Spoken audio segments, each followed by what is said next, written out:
Coming to paperback and e-readers, John Haynes, 1987. Learn lessons about life and teenage love in the 1980s with this coming-of-age John Haynes story. Pre-order your copy of John Haynes, 1987 at online booksellers everywhere. A homeless man riding the subway lost his life after another passenger put him in a chokehold. All news footage in this video is used under fair use of United States copyright law of 1976 and is used in conjunction with my commentary. A man died after being put in a chokehold on the subway. Sources tell us a former Marine restrained a passenger who'd been acting erratically. CBS 2's Allie Bauman obtained video from the incident. We want to warn you, you may find the images disturbing. The video is hard to watch, so we're only showing still frames from it. You can see a 24-year-old subway rider putting a 30-year-old man in a chokehold. He holds the 30-year-old around the neck for 2 minutes and 55 seconds of this video. At some points, two other riders try to restrain the 30-year-old's arms before all three let him go, lifeless on the floor. This happened Monday afternoon on the F train at the East Houston and Lafayette Street station in Soho. Police sources tell us the 30-year-old man in the video had been acting erratically on the subway car, allegedly throwing trash and yelling at passengers. We're told the 24-year-old man, who's a former Marine, stepped in to try and quell him. Things turned physical, and sources say the Marine put him in a chokehold while telling those around to call 911. When police eventually got there, they brought the 30-year-old man to the hospital where he was pronounced dead. Sources tell us police took the 24-year-old Marine into custody for questioning, but released him without any charges. The NYPD is still investigating and waiting for the medical examiner to determine the official cause of death.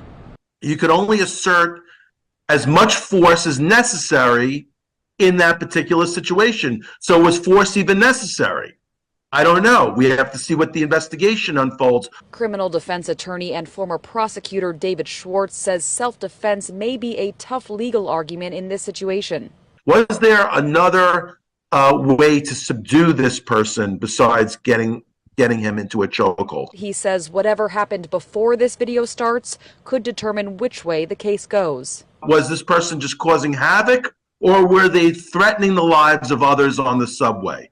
I think the city of New York has created conditions as such where things like this are going to happen. Police sources tell us the man who died had more than 40 prior arrests and an active warrant out for his arrest from a felony assault charge. In Soho, Allie Bauman, CBS 2 News. Now, in this incident which took place on a downtown F train, Jordan Neely, a 30-year-old homeless man, was having a mental health episode. And as he was having this mental health episode and was becoming allegedly aggressive, a 24-year-old former Marine allegedly grabbed Jordan Neely from behind, placed him in a chokehold, and held him for close to 15 minutes. Now, as Jordan Neely was being held in this alleged chokehold, this 24-year-old Marine was assisted by 3 other individuals who were looking to restrain Jordan Neely, and as they were looking to restrain Jordan Neely, Neely passed out and could not be revived and wound up being taken to the hospital by law enforcement and EMS and was pronounced dead when he arrived at the hospital. Now, the police are seeing this incident with Jordan Neely as an isolated incident, but when I take a critical examination of this event, as related to the death of Jordan Neely, a former Michael Jackson impersonator, it fits sadly the pattern and profile for both men as related to beta males that I talk about in my book, The Man Crisis.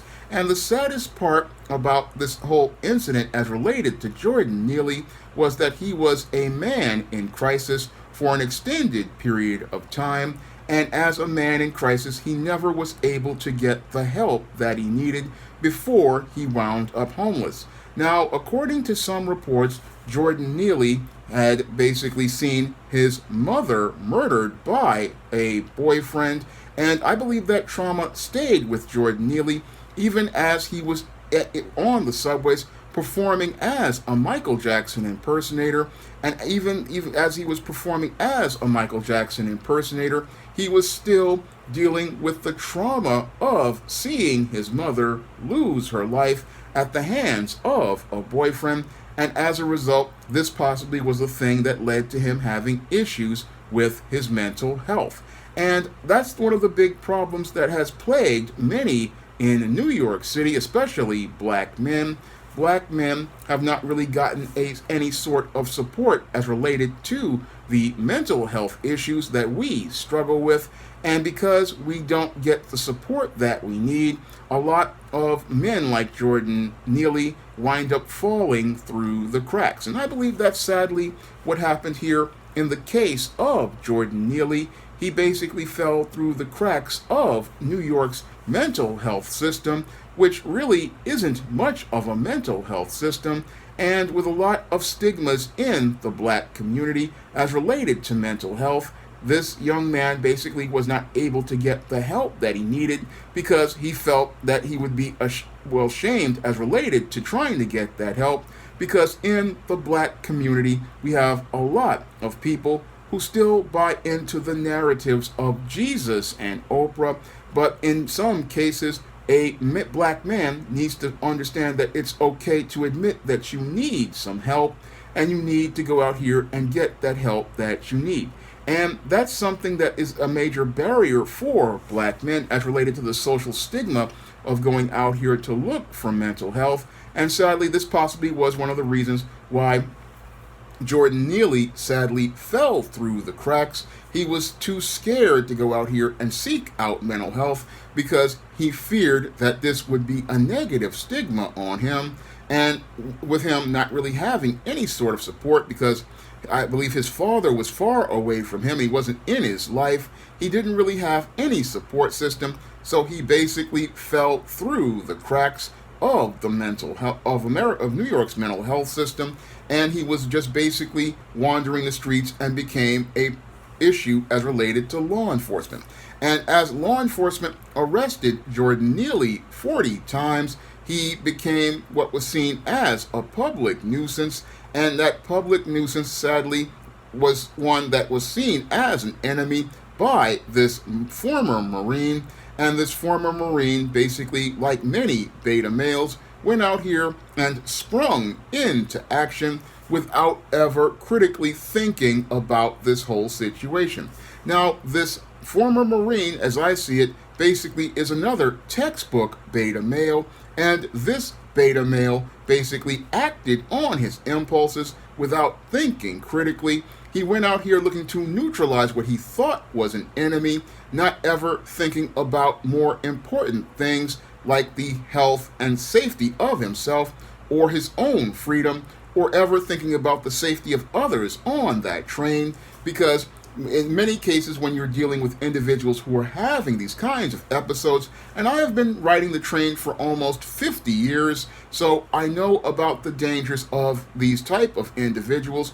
And the smart thing that anybody can do when you see somebody like a Jordan Neely having an episode is to just get off that train car, whether you wait for the train to hit the next stop, or you just try to go through the doors that are at the end of each car.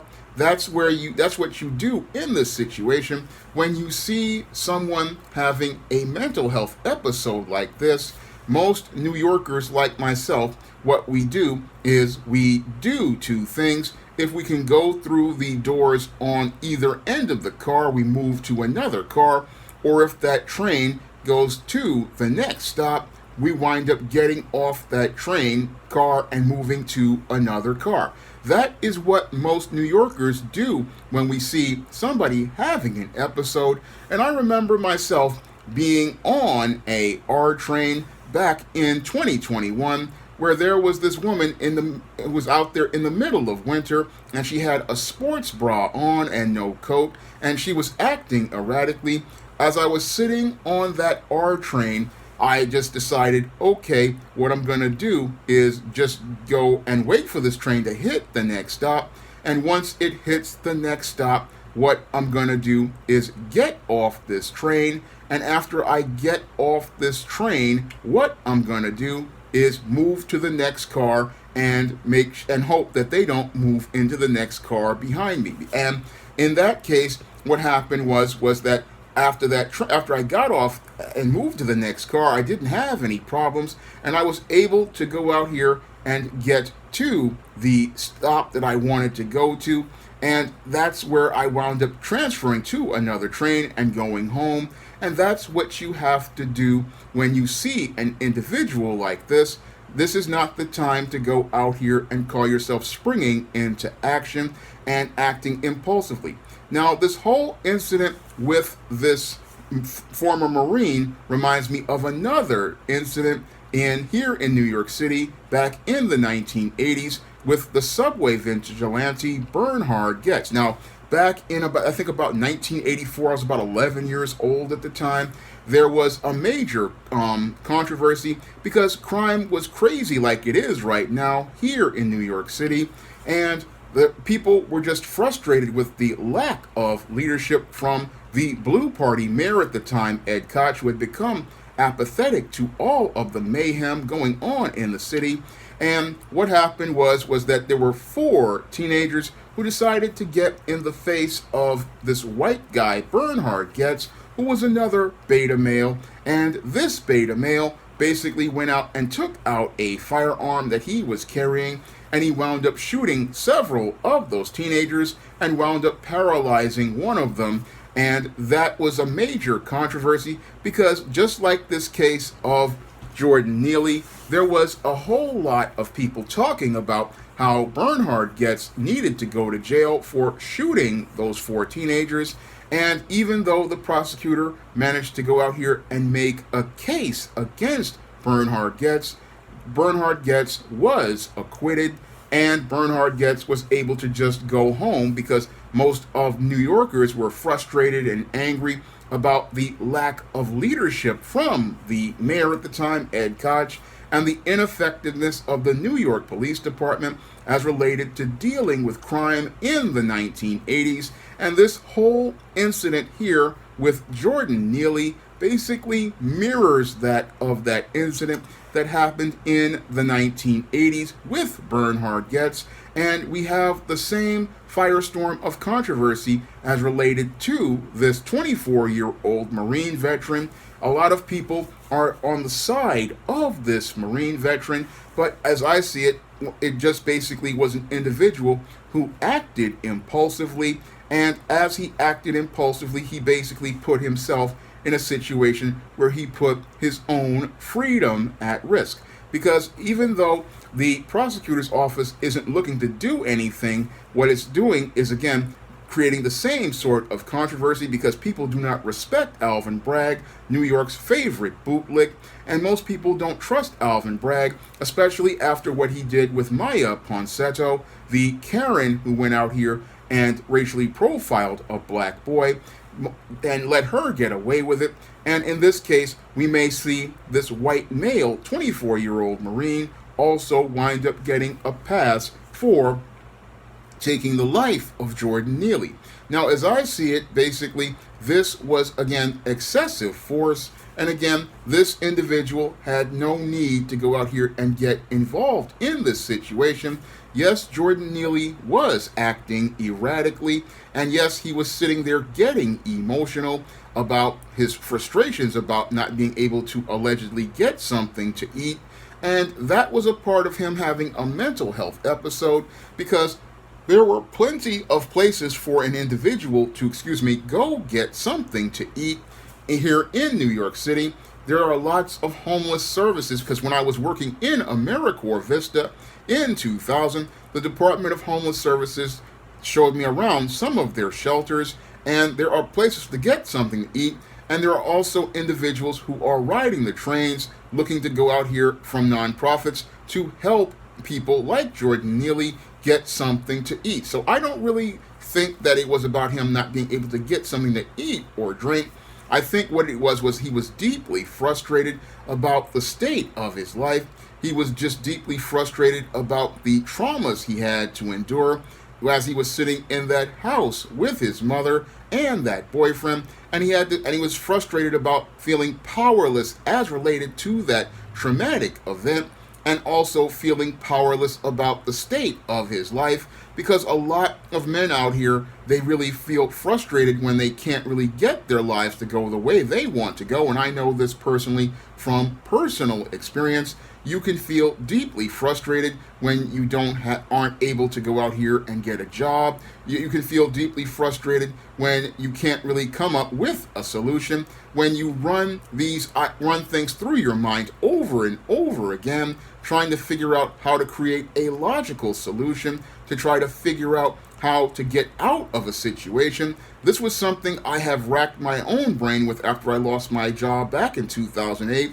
And I was sitting there for years with my father, and he was trying to help me figure this out. And even after he passed away, I mean, he was still, it was still just one of those things that just stays with me, because he was trying to help me, even though I was just trying to get work. We were both trying to work on trying to get a solution to that problem. So I understand what was happening in the mind of Jordan Neely. Jordan Neely was just, again, deeply frustrated about the state of his life, and he basically was just feeling like he had nothing to lose. And sadly, because he had nobody there to give him support or guidance, what happened was he didn't know how to navigate through his emotions when he was early on as related to his issues. Because what happens with a lot of black men is that whole situation as related to our employment and stability, that can just, it stays with you. And again, you can drive yourself insane trying to figure out how you're going to find a way to go out here and make a living, how you're going to find a way to go out here and be able to make some money. That's the kind of thing that leads to many black men having mental health issues, because our employment isn't stable. And when our employment and our home situation isn't stable, this can drive a man into mental illness as he's trying to figure things out in a logical fashion that will lead to him getting back on his feet. So this can really lead to a lot of guys just having serious mental health issues, and people will discount those issues because we have people out here, like when a man is going out here looking for work, they want to dismiss him, they want to disregard him, because they're projecting all of their feelings about some dude who did them dirty, not understanding that you could help change that man's life and keep him from being mentally ill if you went out here and gave that brother a chance at one of these jobs. You could basically save a man from becoming a man in crisis.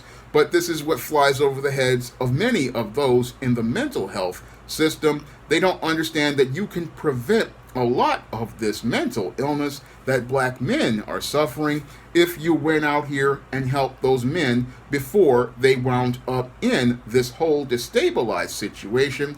If you went out here and helped these brothers when they were looking for a job, if you went out here and helped those brothers when they were struggling in school, if you help those brothers, you could prevent a lot of this mental illness. And this is what flies over the heads of most people, because they don't see a black man's life as having any sort of value. And that's what I believe happened here with this white male Marine. He basically didn't see this black man's life having any value. And because he didn't see that black man's life as having any value, that's when he wanted to spring into action and go out here and call himself playing a hero. And he was playing a hero again, because this is what beta males do. They call themselves thinking, oh, I'm going to go out here and be a hero, as this guy is having an episode, and think, oh, I'm just going out here, I'm stopping a crime because this guy threw down a jacket. He was just pacing back and forth. Again, these are the type of episodes that beta males have when they are deeply frustrated and just can't figure things out. And if this man is not acting aggressively and looking to harm anyone, there is no need for anybody to engage this individual. Because again, I've seen this dozens of times in the years I have been riding the subway. And most people, what they do when they see an individual like this, if he has no weapon, what we do is go out here and get off that train car and leave that individual for law enforcement to go out here and deal with. But this guy, again, he was acting on impulse, not critically thinking. And he was one of these guys, he was leaving to go to another part of New York. I think he was going out to the suburbs. And he didn't understand, okay, you see an individual like this, and you just need to leave him where you find him and let law enforcement deal with him. But these individuals went out here and they wanted to go out themselves playing hero, and like Bernard Goetz, they wanted to go out here and stop the crime that they had heard about in the mainstream media, and that was their whole idea was, oh, I'm going to go out here and stop this crime. And that's where I have an issue with the mainstream media and New York's mayor, the cream of wheat man, Eric Adams. They were the ones who stoked a lot of this hysteria, and they stoked a lot of this hysteria as related to the crime here in New York City that many of those individuals like this Marine were hearing about, and they were the ones who stoked a lot of this hysteria to the point where people were basically on pins and needles. So when they saw a mentally ill individual like Jordan Neely, they basically thought he was some sort of enemy, and they saw him as a threat. And as they saw him as a threat, they wanted to go out here and look to take him out, because they heard about horror stories like the Asian woman who had been pushed into the front of a train. I think there were 2 of them, and the other episodes of mentally ill individuals, and they created this hysteria and this fear. And when you create hysteria and fear, what happens is you get paranoid individuals who go out here and react like this white male, and as they react, what they do is have their fight or flight responses on, and what they do is go out here and look to take the life of an individual.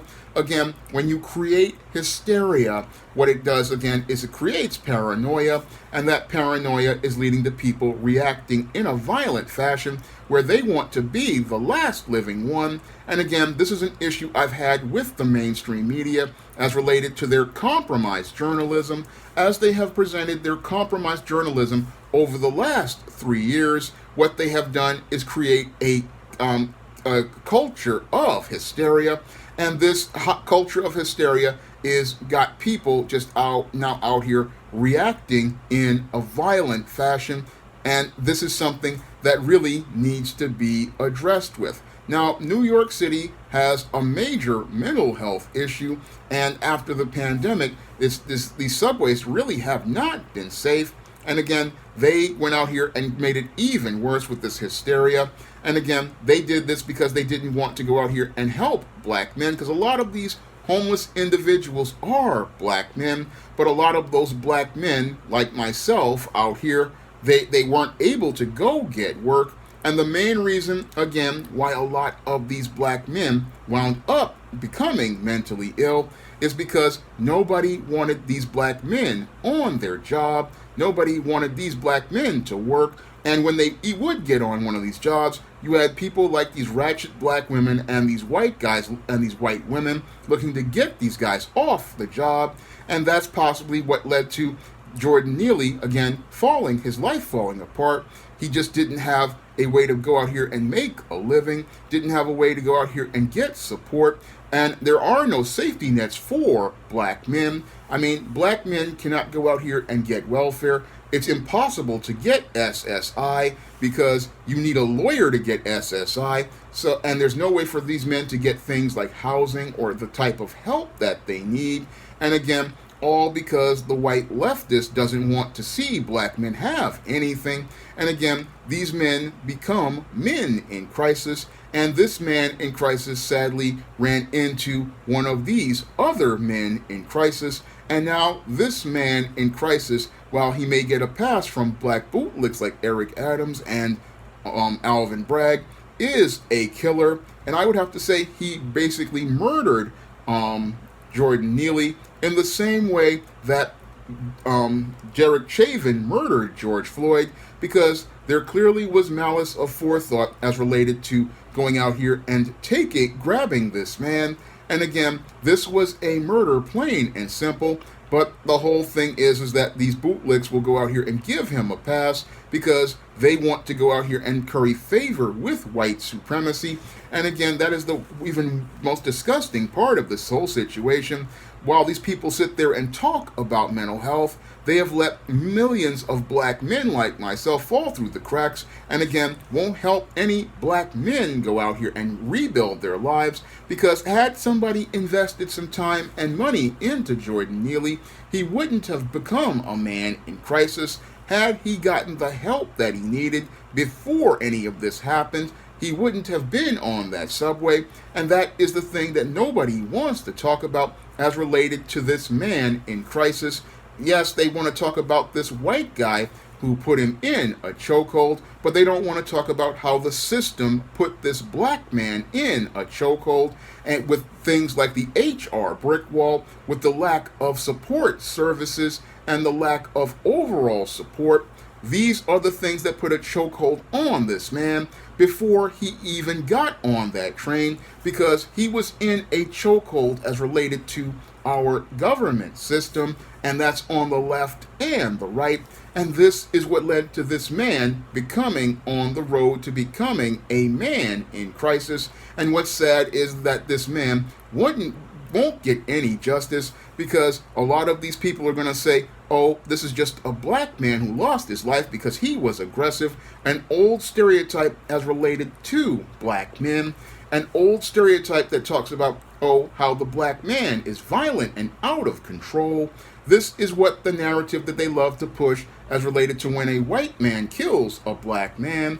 And this black man, again, killed in a blue state, and in a blue state with blue party politicians, just like George Floyd, and people sitting there wondering, oh, these are the people who are supposed to help black people. Well, this black man didn't get any help. He fell again through the cracks of this system. Even with black politicians and black district attorneys in place, this man was failed by the system. He's going to be failed by that bootlicking Alvin Bragg in the criminal justice system. And that is the saddest part of this. You don't have a white person to blame for this whole situation. No, there's a bunch of black politicians running New York at this point, from Andrea Stewart Cousins and Carl Heastie and Eric Adams and Alvin Bragg. These are black faces who are the face of this whole dysfunctional situation, because it was their policies that basically led to the death of Jordan Neely. And had they helped this man beforehand, this man would be alive today, but nobody wanted to invest in this man before he had mental health issues. Nobody wanted to invest in him, and sadly, this is why this man in crisis ran into this other man in crisis, and this white man, because he has the complexion for protection, will be able to go off scot-free, because there's possibly no jury in the world that will possibly convict this man who was in crisis, because his whole impulsive approach to this situation escalated it into violence. And as he escalated this whole situation into violence, this young man wound up losing his life. And the saddest part is that even with black politicians in place, this black man sadly possibly won't get any justice for losing his life at the hands of a person who was clearly out of line.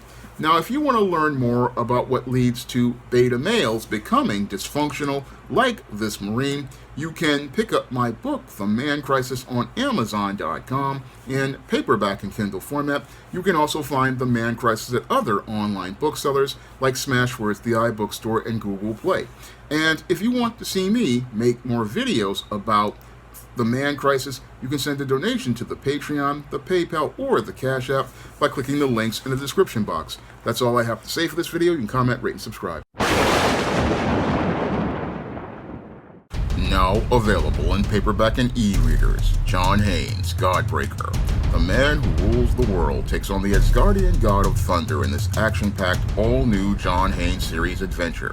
Get your copy of John Haynes, Godbreaker in paperback and e-readers at online booksellers everywhere. Now available on Lulu, John Haynes at Death's Door. The man who rules the world takes on the Greek god of death in this action-packed, all-new John Haynes comic book. Get your copy of the first John Haynes comic at lulu.com today. Coming to paperback and e-readers, The Retreat by Lawrence Cherry. If you want to advance in your faith in God, sometimes you have to retreat. Pre-order your copy of The Retreat by Lawrence Cherry at Amazon.com, Smashwords, the iBookstore, Google Play, and Barnes & Noble today.